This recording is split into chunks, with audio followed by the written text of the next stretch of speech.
Rebonjour à tous et à toutes. Qu'est-ce que 5 ans dans le temps politique? Qu'est-ce que 5 ans à l'échelle de la planète? Le savoir biologique, nous dit une chercheuse en biomimétisme, double tous les 5 ans, notamment grâce aux nouvelles technologies. Ce savoir de la nature est-il maîtrisé par les villes aujourd'hui? C'est le propos de notre table ronde à nouveau ce matin en direct de l'Hôtel de Ville. Et je suis avec Dan Lair. Vous êtes adjoint à la maire de Paris, en charge notamment de la transition écologique et du climat. Bonjour. Je suis Jeanne Dusseuil, journaliste à La Tribune. On va donc vous poser cette question. Est-ce que l'enjeu des villes, pourquoi l'enjeu des villes est aussi crucial? Bonjour à vous et merci au nom de la maire de Paris et de la ville de Paris d'être avec nous ce matin. Donc il y a 5 ans, quasiment jour pour jour, le 12 décembre 2015, le monde adoptait l'accord de Paris sur le climat à l'issue de la COP 21, un accord historique pour lutter contre le changement climatique et maintenir le réchauffement sous la barre des 2 degrés et si possible sous la barre des 1,5 degré.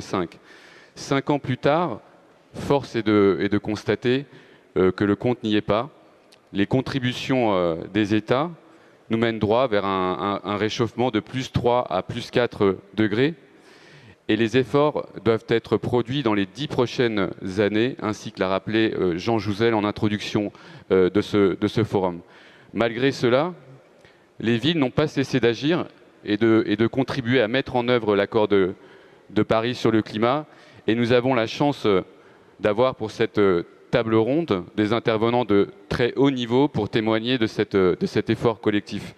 Monsieur Frédéric Vallier, qui nous accompagne sur ce plateau, secrétaire général du Conseil des communes et régions d'Europe, et à distance le maire de Lisbonne, monsieur Fernando Medina, et la maire adjointe de Stockholm, madame Katharina Lur. Alors justement, on va commencer avec vous, Frédéric Vallier. Vous êtes secrétaire général du CRE, CCRE, donc le CCRE qui a bientôt 70 ans en 2021, le Conseil des communes et régions d'Europe. Effectivement, c'est le CCRE et non vous. Vous avez une approche à l'échelon local, justement, du sujet climatique. Est-ce que ça veut dire qu'aujourd'hui, on a une approche trop verticale, trop nationale, j'allais dire presque étatique, de la question climatique pour que celle-ci porte vraiment ses fruits? Oui, bonjour. Eh bien, écoutez, on pourrait le dire sur beaucoup de sujets. L'approche politique est souvent trop verticale et trop centralisée, et on l'a vu encore récemment avec la gestion de la crise du Covid. En ce qui concerne le climat, ce qu'il faut dire, c'est que les villes ont été précurseurs de l'engagement politique. C'est-à-dire qu'après les citoyens, après la société civile, ce sont les villes qui, dès 2008, en Europe, se sont regroupées au sein de la Convention des maires pour le climat et qui ont poussé à la fois l'Union européenne et les États à s'engager dans une démarche politique de traitement de la question climatique. Et le forum d'il y a 5 ans, qui a eu lieu ici, moi je sais qu'il a eu un impact important dans la COP elle-même pour pousser les États à trouver un accord et à s'engager dans l'accord de Paris. Maintenant, vous le disiez, on est à un moment où l'engagement doit passer en actes. 5 ans, vous demandiez si c'est un temps long ou court. 5 ans, c'est très court à l'échelle de l'humanité, évidemment, mais 5 ans, c'est, dans la plupart des pays, une mandature, une législature. Dans les villes, très souvent, c'est le mandat d'une équipe municipale.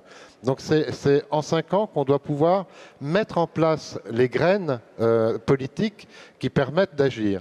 Et moi, je veux croire que l'engagement des villes, qui a été porté par la maire de Paris, par un certain nombre d'autres maires en Europe, pendant ces dernières années, porte les fruits d'une politique publique sur les 10 ans qui viennent, qui va nous permettre de rattraper le retard qu'on constate aujourd'hui en Europe et dans le monde. La maire de Paris, ce matin, a largement souligné l'absence des villes dans le cadre des plans de relance nationaux et européens. Vous portez en 2020 des recommandations auprès de l'Union européenne. Quelles sont-elles à ce stade ? Alors d'abord, j'ai entendu ce que Anne Hidalgo a dit, d'aller voir Madame van der Leyen avec une délégation de maires, et évidemment, on va organiser ça. Ça sera peut-être en virtuel, mais en tout cas, on peut organiser un dialogue. La présidente de la Commission européenne, dès le mois de juin, a dit les plans de relance doivent intégrer les territoires, les collectivités territoriales, les plans de relance nationaux. C'est une des recommandations de la Commission dans les discussions sur les plans de relance. Malheureusement, la Commission, comme vous le savez, n'a pas d'injonction à donner aux États, et ce sont les États qui doivent organiser le débat pour la mise en place de ce plan de relance. Mais nous, ce que nous demandons à la Commission, et ce qu'on demandera avec les maires, c'est qu'effectivement, il y ait un suivi de ces, plans, de ces discussions nationales, et que, d'une certaine manière, on exige par la finance, hein, par l'aide que l'Union européenne peut apporter aux États, que les territoires, que les collectivités territoriales soient associées, non pas seulement dans la mise en place des politiques, mais dans la définition même des politiques, dans le design, excusez-moi d'utiliser un mot anglais, le design de ces plans de relance au niveau national, parce que c'est par ça que ça pourra être utile et nécessaire. Alors, je vous propose justement de commencer notre tour d'Europe des villes avec la ville qui a été élue en 2020 capitale verte européenne par la Commission européenne. Il est en visioconférence avec nous. J'ai presque envie de dire donc Good morning Lisbonne. Good morning Fernando Medina, maire de Lisbonne. Good morning. Bonjour à tous. So, let's switch into English. Bien, nous allons passer à l'anglais ici, la tribune, si vous le voulez bien. Bonjour, Fernando. Nous allons passer de l'anglais au français et retour. Moi, je vais poser ma première question en anglais, parce que nous sommes une ville internationalisée. Vous êtes engagé dans la ville de Lisbonne de réduire de 60% les émissions de CO2 d'ici à 2030, n'est-ce pas? Et vous serez neutre en carbone, vous atteindrez la neutralité carbone en 2050. Comment est-ce possible? Comment pouvez-vous engager votre ville à atteindre ces objectifs et qu'est-ce que les autres villes peuvent apprendre?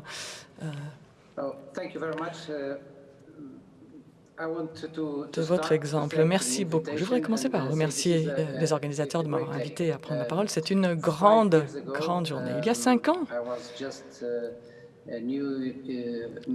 j'étais un jeune maire récemment élu lorsque je me suis rendu à Paris pour ce qui s'est avéré être une journée très importante. Il y a 5 ans, lors de cette journée, les villes se sont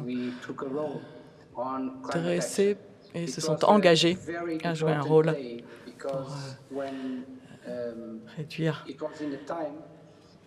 les méfaits du changement climatique. Nous avions assisté à un refus de reconnaître le changement climatique de la part de certains pays comme les États-Unis et une diplomatie verte a été mise en œuvre sous l'égide d'Anne Hidalgo et de la ville de Paris, qui a complètement changé la donne et qui a permis que se noue un véritable dialogue entre les villes et que nous agissions, nous commencions à agir. Donc, comme le dit Frédéric, 5 ans, ça peut paraître trop long, mais au vu des progrès que nous avons réalisés, c'est très peu. Et c'est grâce à Anne Hidalgo et à la ville de Paris que nous avons réalisé ces avancées. Pour en revenir à votre question, je répondrai de la manière suivante et je ne dirai rien que vous n'ayez déjà entendu. Nous savons fort bien ce qu'il nous reste à faire. Nous savons très bien comment il faut agir pour s'attaquer au changement climatique. Nous n'avons pas besoin d'élucubrations pointues des scientifiques. Nous savons très bien ce qu'il nous faut faire. Il faut procéder de manière tout à fait pragmatique. Il faut transformer nos systèmes de mobilité. Il faut changer nos habitudes qui sont axées sur le transport individuel extrêmement producteur en émissions de carbone, et il faut passer à un transport collectif qui soit neutre en carbone. Il faut enfourcher nos vélos ou partir à pied. Il est bien connu de tous que ces technologies sont relativement simples. Donc, tout est question de volonté. À Lisbonne, nous sommes encore trop dépendants de la voiture individuelle. Un moteur à essence ou à diesel. Et il faut amener les habitants de la ville à prendre les transports en commun, prendre leur vélo, ou se déplacer à pied. Nous avons créé un réseau de pistes cyclables très étendu qui englobe 18 municipalités et qui couvre 3000 km². Vous pouvez vous rendre absolument partout au sein de ce réseau en 24 heures en suivant ce réseau. Et à l'époque de la pandémie, ceci s'est avéré très utile. Nous avons une flotte d'autobus, un parc d'autobus urbains qui est zéro émission. Vous savez, nous avons une deuxième question à vous poser. Elle sera posée en français. Monsieur Medina. Oui, Monsieur Medina, donc, vous avez un programme Lisboa Cidade Solar très ambitieux également sur le développement du solaire. À Paris, nous avons un objectif également de 100% d'énergie renouvelable en 2050. Comment articulez-vous votre programme solaire avec la préservation du patrimoine dans la ville de Lisbonne? C'est un enjeu qui intéresse la ville de Paris, évidemment. Yes.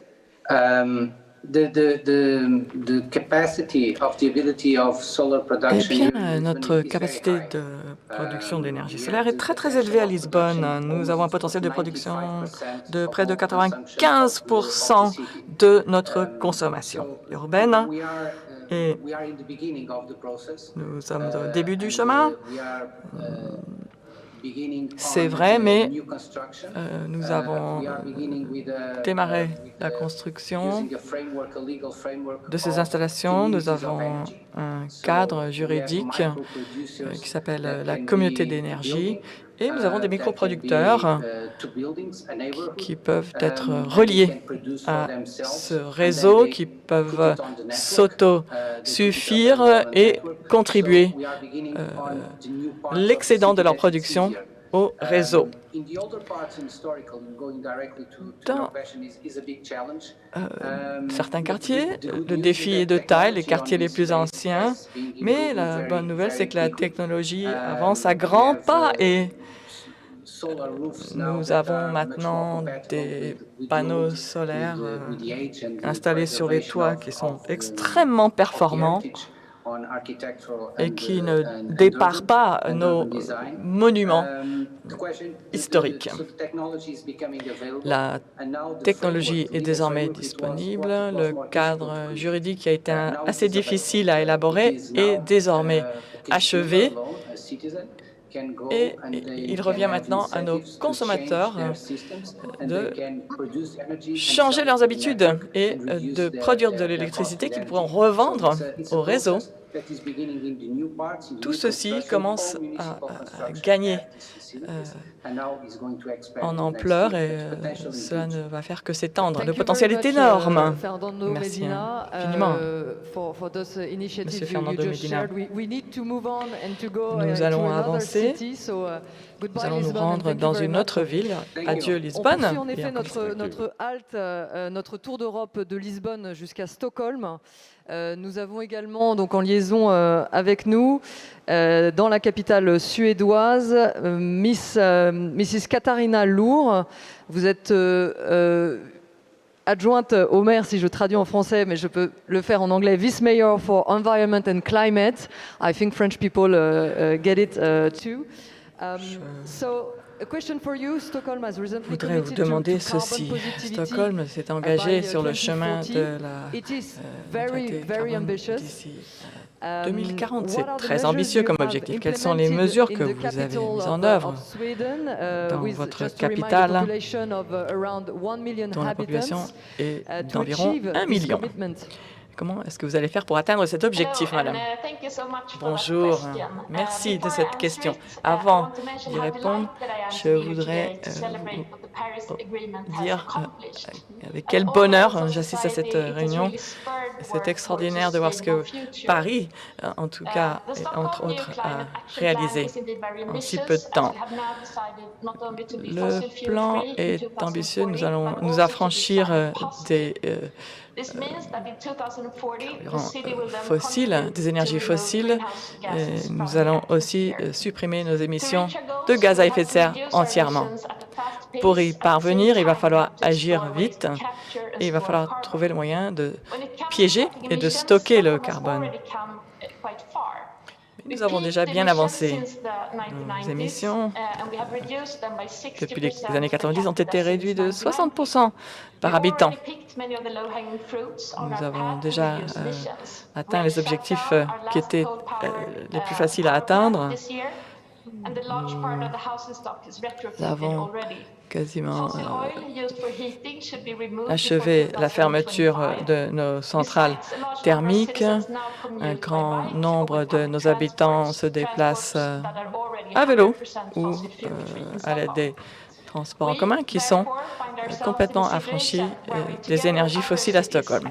Et nous sommes associés avec d'autres villes pour élaborer des solutions innovantes pour parvenir à la neutralité carbone. Un exemple, nous avons un projet que nous menons avec les acteurs du réseau électrique pour trouver le moyen d'éviter les pics de consommation en électricité que nous connaissons traditionnellement lorsqu'il fait froid. Et ce sont des habitudes qui seront difficiles à changer, mais nous allons y parvenir.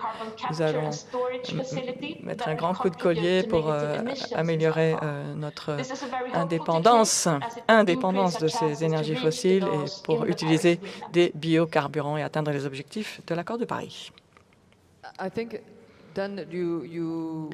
Oui. Very shortly, very briefly, maybe. Une question courte. Nous travaillons à Paris à l'objectif que chaque dépense de notre collectivité soit compatible avec notre objectif de neutralité carbone. Je sais que vous travaillez sur le même objectif, Katharina Luhr. Quels sont les défis auxquels vous faites face pour y arriver?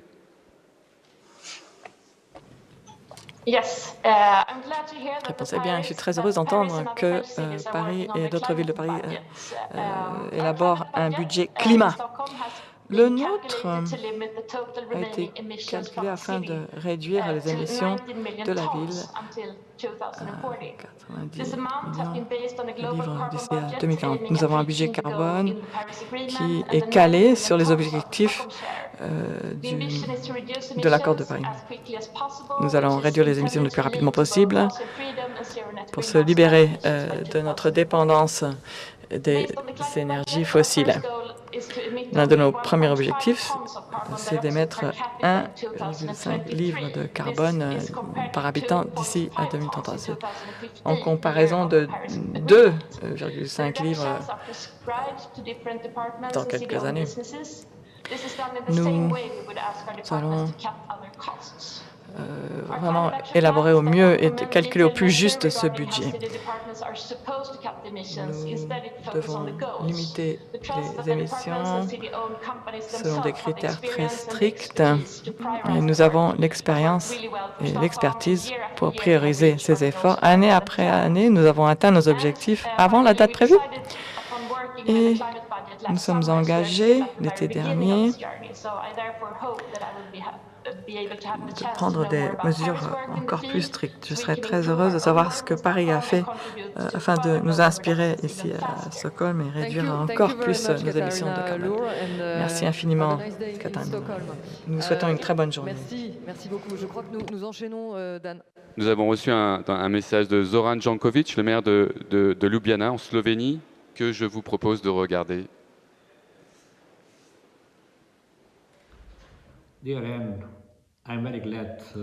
Je suis très heureux de pouvoir intervenir à distance aujourd'hui.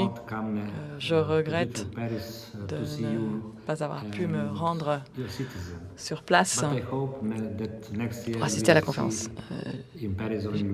J'espère que nous nous verrons l'année prochaine à Paris ou à Ljubljana. Il y a 5 ans, un événement d'une très grande importance s'est tenu à Paris. Nous nous sommes engagés en faveur de l'avenir de la planète. Et nous avons élaboré un plan pour protéger la planète.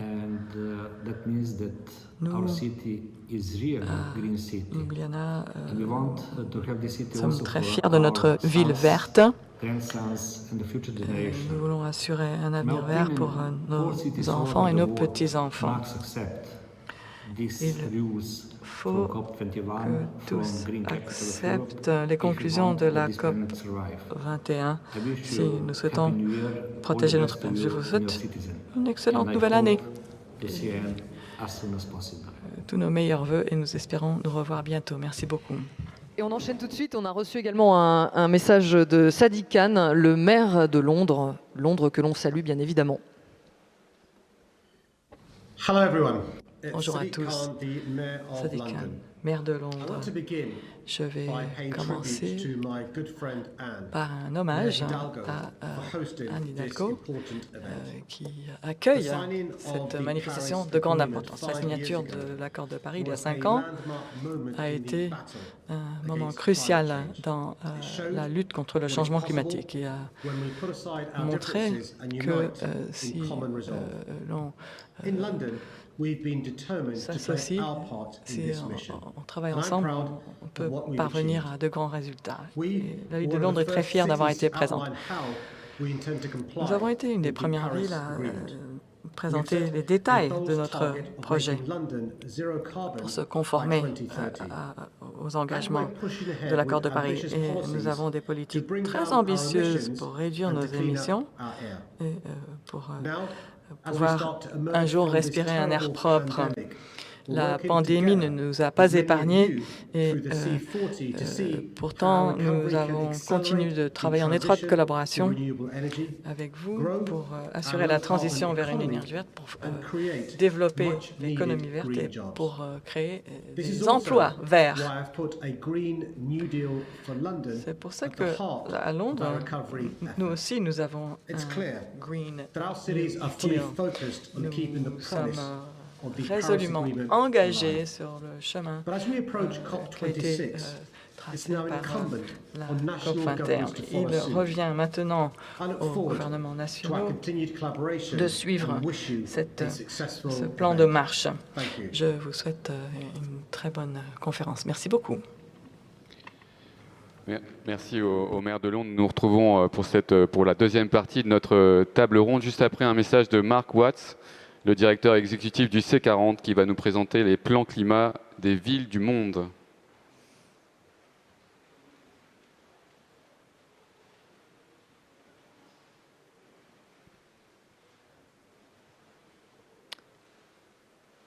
La keynote va bientôt se lancer. Mark Watts du C40.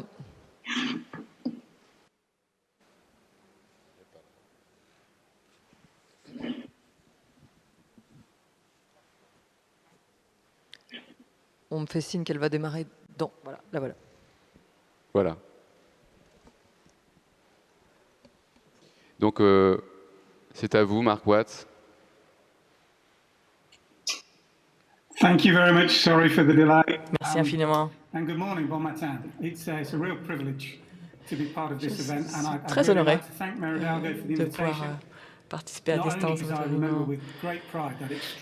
J'ai J'ai un souvenir ému de la réunion des maires dans la ville de Paris en 2015. Et nous nous sommes ensuite réunis à Mexico sous l'égide de Mme Hidalgo pour se mettre d'accord sur ce que nous pouvions faire pour répondre aux exigences de l'accord de Paris. Nous avons compris qu'il fallait fixer les objectifs les plus ambitieux. Il fallait faire mieux.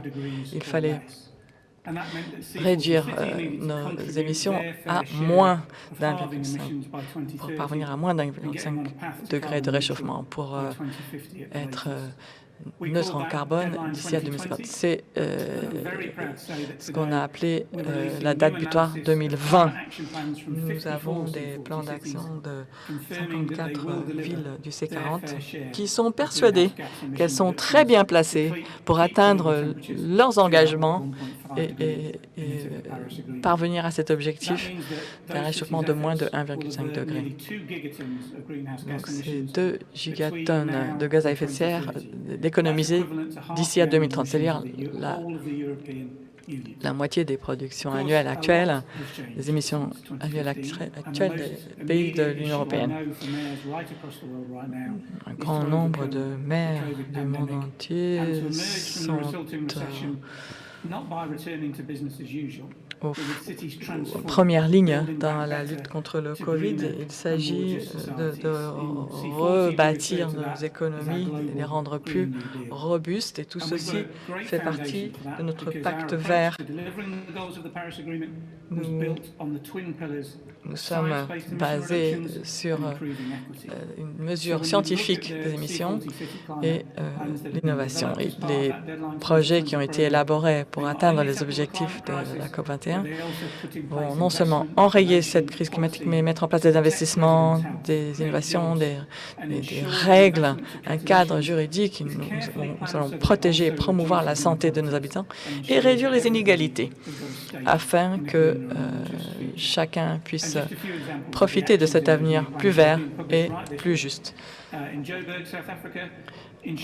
Johannesburg, en Afrique du Sud, il a été déclaré récemment que tout nouveau bâtiment d'ici à 2030 sera neutre en carbone. 100 000 arbres seront plantés au cours des 5 prochaines années et un grand nombre d'emplois verts seront également créés pendant ce même laps de temps. En Italie, 100 km, je dis bien 100 km de rues seront dévolues aux pistes cyclables et à la marche à pied dans les années à venir. Tous ces plans sont concentrés sur une action immédiate. Il s'agit de jouer notre rôle et de prendre les devants en tant que maire. Les villes du C40 travaillent ensemble pour transformer les marchés internationaux. Nous avons des engagements très ambitieux pour 2030, des bâtiments à zéro émission, une alimentation respectueuse de l'environnement, production alimentaire respectueuse de l'environnement, réduction de la pollution tous azimuts.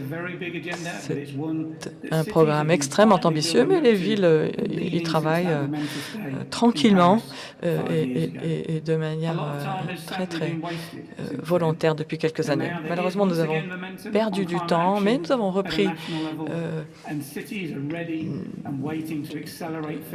bonne dynamique et nous sommes maintenant en mesure de parvenir à une société verte et équitable. Nous sommes enthousiasmés par ce que nous avons déjà entendu aujourd'hui et très heureux de travailler avec vous. Merci. Merci beaucoup, Marc Watts du C40 Cities. Je pense qu'on va revenir donc sur le plateau du Paris Zéro Carbone avec la tribune donc en direct.